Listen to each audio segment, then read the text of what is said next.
কক্সবাজার সমুদ্র সৈকতে গভীর নলকূপ স্থাপন করা হয়েছে।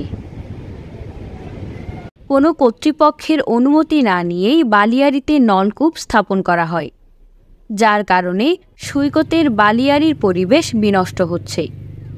জানা যায়, কলাতলী পয়েন্টে অবৈধভাবে নলকূপ স্থাপন করে স্থানীয় ব্যবসায়ীরা। তবে দোকানদাররা অনুমতি নিয়ে এই নলকূপ স্থাপন করেছে বলে জানান। পানির সমস্যা সমাধানের জন্য এই নলকূপ বসানো হয়েছে।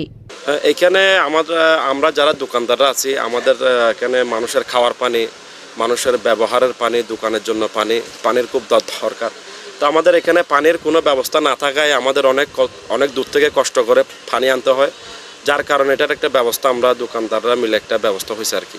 অনুমতি তো অবশ্যই থাকবে, কারণ এখানে তো যেহেতু দোকানের অনুমতি থাকবে, সেখানে তো পানির অনুমতি থাকবেই। পানি ছাড়া তো দোকানের অনুমতি হয় না। এটা আসলে এখানে যারা মার্কেট ব্যবসায়ীরা আছে সবাই যৌথভাবে টিউবওয়েলটা বসানো হয়েছে। মনে হয় আশা করি এখানে যখন আপনার শীতকাল আসে এবং রোদ পড়লে বালি উড়ে এবং বালিতে মানুষ হাঁটতে পারে না, বালি গরম হয়ে যায়। আমার যার ধারণা আমি আশা করতেছি বালিতে পানি মারবে এবং মার্কেট ব্যবসায়ীরা পানি লাগবে, পানি ওখানে ইউজ করবে, এভাবে আমি আশা করছি। জেলা প্রশাসন থেকে অনুমতি নেওয়া হয়নি বলে জানিয়ে পর্যটন সেলের ম্যাজিস্ট্রেট তানভীর হোসেন বলেন, অনুমতি কোথা থেকে নেওয়া হয়েছে তা জানানো হয়নি।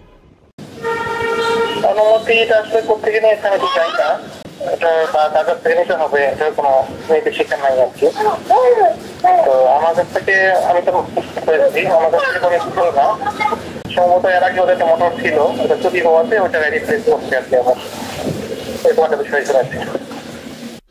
News desk, CCN।